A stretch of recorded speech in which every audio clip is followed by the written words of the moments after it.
Hello, welcome back to my Sitecore Diaries, your ultimate guide to digital experience excellence, your go-to channel for all the things in Sitecore.net and anything related to DXP. This is the new video from Frontend Development Video Series.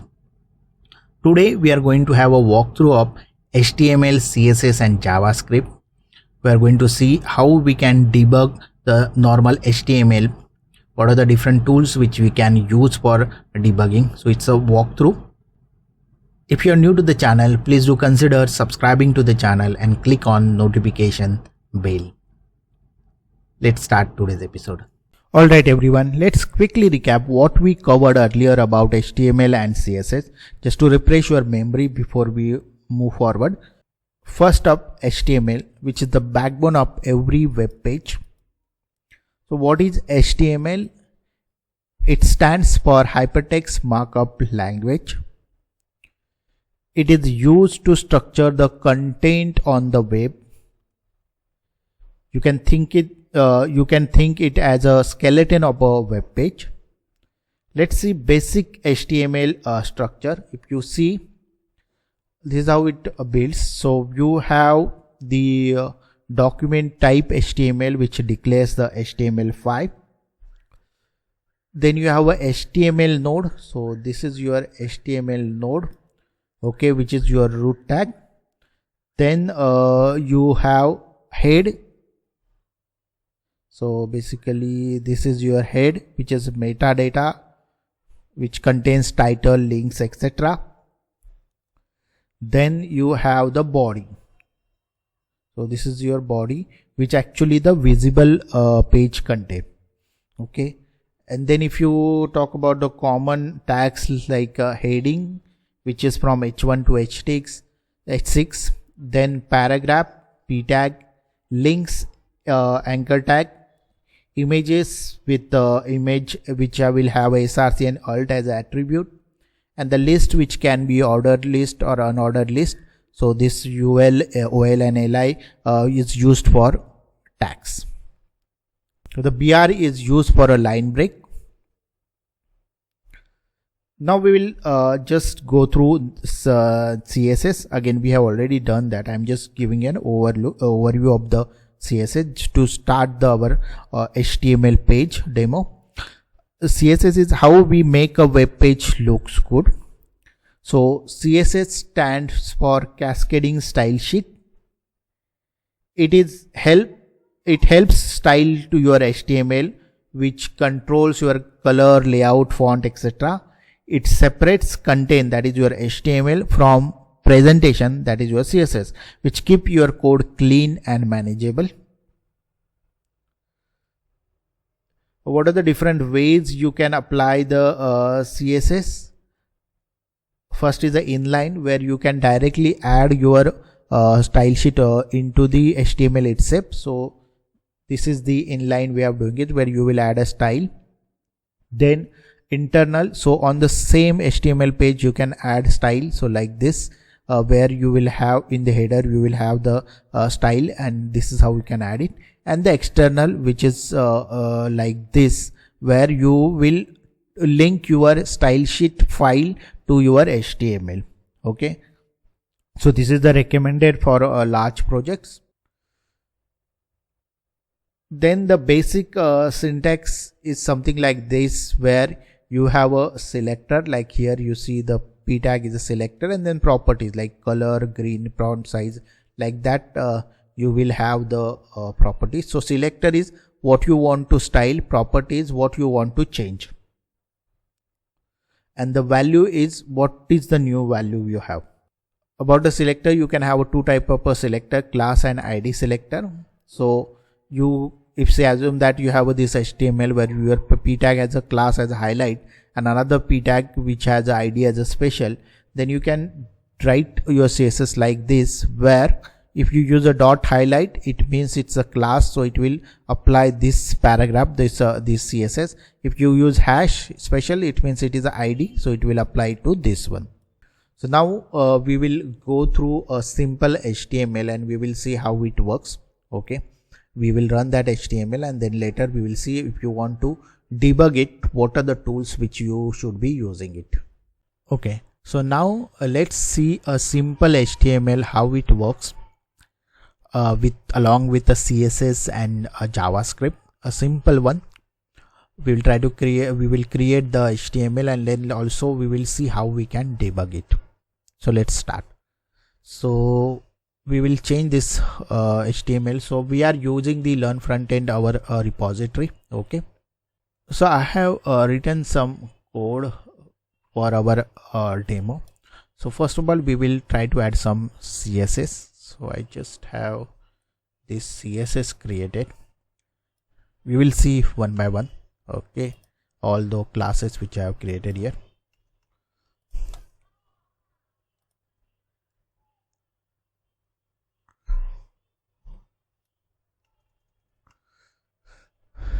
So if you see a body class I have created, which has a font family as a property, and the value is Arial. Okay, similarly we have a background color, padding, and the text align. Then you have a info box. So this is a class. If you put a dot, that is a selector, right? So you see here an example is also given. So you have to use a class here. So info box class is created, background is given, border is given. Then there is a button tag.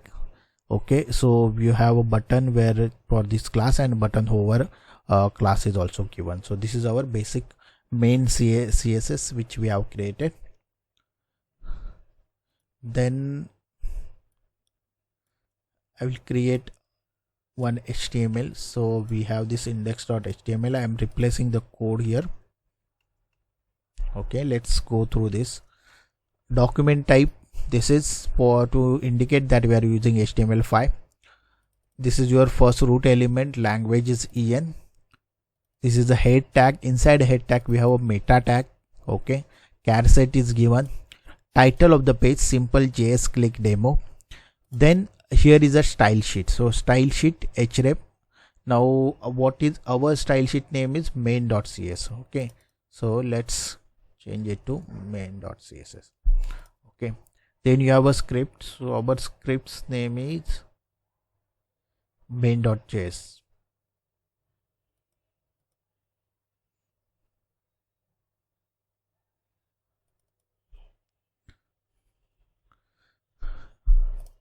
But if you observe that main.css is and JSS both are in one label down, right? You have a CSS folder before that. So let's correct the path, css/main.css, and this is scripts/main.js. Okay, then we have a body tag, which is actually a visible part. So remember, the head part is not visible to the user. Okay, but body part is visible to the user. And here we have a h1 tag. Okay, we can have a h1 to h6 tag. Then we have a div class. We have given div tag, and we have given a class info box. So we have created the info box class here. Okay, then we have given you have used a p tag. Okay, click the button below, and we have given a property ID message so that we can identify this p tag. Okay, then we have a button. Okay, on click this is how you will call a JavaScript method. Okay, we are going to call a show message. So we will write a show message method.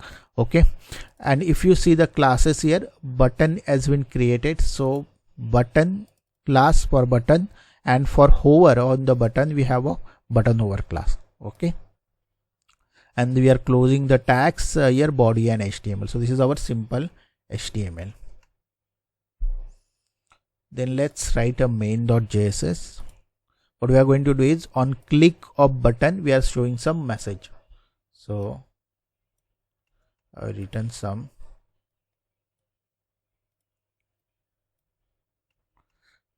message here. Function show message. Show message is the function on click of button we are calling. So on click is a button event on which we are calling show message. So message is this.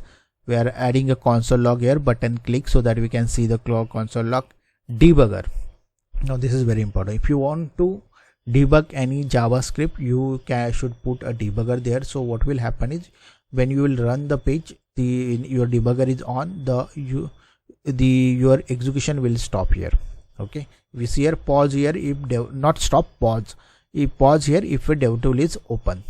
Okay, and then what we are doing is we are changing the message here. What is doing it? Document.get element by id. So we are going to have a JavaScript and jQuery section in next one. This section is for VS and the basic HTML and CSS. So we are going to have a more detailed JavaScript and jQuery in the next section of our videos. So remember, for get element id with this id message, so what we'll do is it will get this element, and with content will be added as a button was clicked. Okay, now let's try to check if it is working. So I just click on index.html, right click, open with live server. Okay, now it is opened. If you see the h1 tag you are seeing here, click the button below. If I click on it, it is say button was clicked. Okay, again I am refreshing it. Okay, so this is how it will work. Now we will see how to debug this. Okay, the first thing is, if you want to debug in the browser, you should be opening the developer tools. And how you can do it, that is F12. So just click F12, it will say open dev tools, and this is how dev tools will look like. Okay,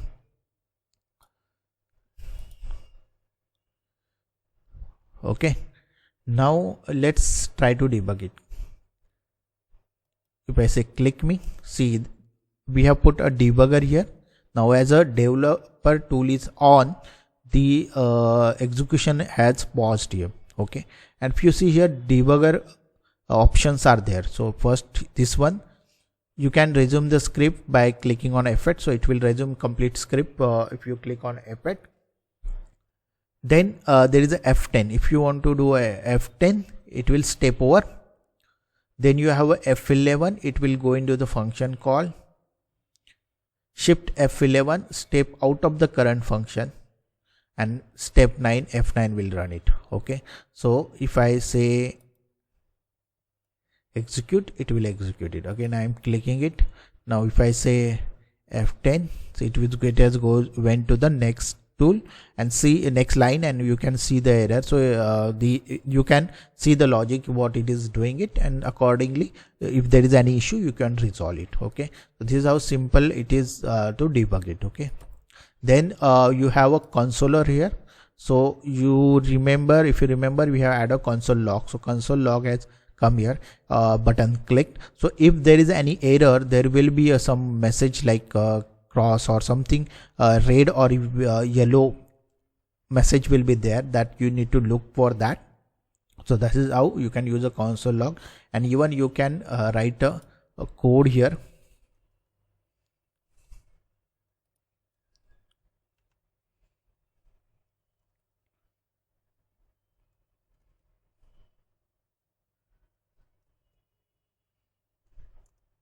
See, the code will get executed here. So you can do a live coding check here. Then you have elements. So basically it gives you the complete element structure here.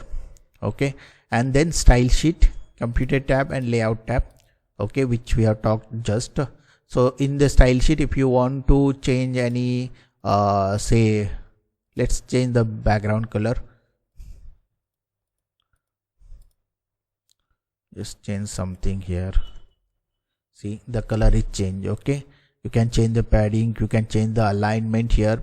Okay, if you want to check anything else here, this element is there, edit as HTML. I'm just copying this, adding it here. This is for just testing. Okay, it will not impact your actual code. Okay, if you want to test something, you can do live testing like this. Okay, these are very important things. And then you have a network. If there is any error, you can check. Performance tab is there, which will give you the performance sources from where it is coming. It will give you the structure also, that how the page is structured. Okay, so everything is there in the browser, whichever browser you are using. Every browser has this. So if you want to there are multiple elements, and if you want some specific element, like I want to see the click me button, right click and you will have a inspect. It will take you that tag itself. Okay, so this is how you will debug it. Now that we have seen how to build web pages with HTML and CSS, let's quickly talk about debugging, because let's face it, things rarely work perfectly the first time. The browser gives us powerful tool to debug issues with HTML, CSS and even JavaScript. So here are some quick tips. First, open developer tools. You can press F12 or simply right click anywhere on the page and select inspect. Inside the developer tools, you can explore the DOM tree in the element tabs, and this shows the live structure of your web page. Then check the style sheet panel to see CSS rule applied to each element. Want to test any changes, you can live edit both CSS and HTML right there in the browser. You can even disable or toggle CSS properties to see how they affect your design. Few more things to keep in mind. Always check for responsive issues, especially if your site doesn't look right on mobile or different screen sizes. Keep an eye out for a red or a yellow warning. This often points to an error or a missing something in your page. You have a console tab, which is your friend, or for a quick JavaScript checks for spotting errors, console tab is the best. So use console tab for quick checks. If you want to inspect spacing or a layout, use the computated tab to check the box model details. And finally, if your changes aren't showing up, try a hard reload or clear the cache, especially after CSS tweaks. So using these tools makes debugging much faster, and they are essential for every web developer. Okay, that's bring us to the end of the session 1. In this session, we mainly covered the basic of HTML and CSS, how to set up your development environment, and introduction to Git, GitHub and GitHub Desktop, how to use Visual Studio Code effectively. This was all about building a strong foundation to get you ready for real world development work. In the next video, we will dive into some basic interview questions and a fun quiz to help you to revise what we learned so far. But please note, that video is exclusively for members only. So if you haven't joined our channel yet, I highly recommend you to do so and become part of the My Site Code Diaries community, where we learn, grow and support each other. After that, our upcoming sessions will shift gears towards JavaScript and jQuery, where we will start building interactive and dynamic web experiences. We will stop here for today. Thanks for watching.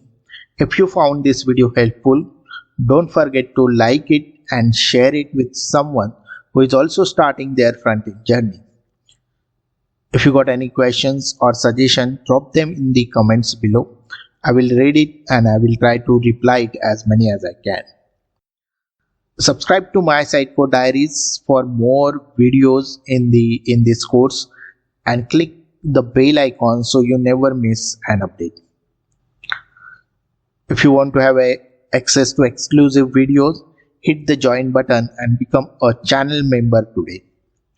This is Jitendra Ganekar. Let's keep learning, building and growing together in the world of development. See you in the next video.